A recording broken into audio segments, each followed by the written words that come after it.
Ini tadi beli di mana, Bu? 50% pasar tradisional di Kota Palembang sudah dilakukan pemeriksaan BPOM jelang Ramadan ini. Hal itu untuk mengantisipasi adanya makanan yang mengandung bahan berbahaya, seperti yang terdapat pada mie, tahu, cincau, kue tiaw, dan lainnya. Beberapa pasar yang belum pemeriksaan BPOM masih ditemukan makanan yang mengandung formalin, seperti pada kue tiaw.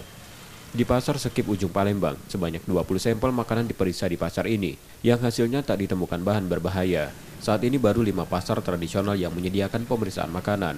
Kedepan Pemkot Palembang dan BPOM akan memperluas pojok pasar untuk pedagang dan masyarakat agar makanan yang dijual dapat diperiksa keamanannya.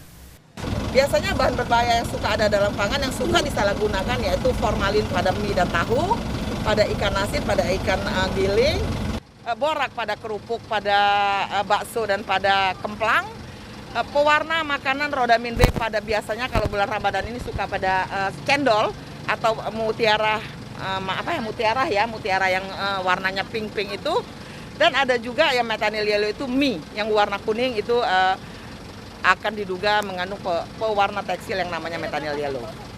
Setelah Ramadan nanti, BPOM juga akan melakukan pemeriksaan secara rutin di pasar yang menjual takjil.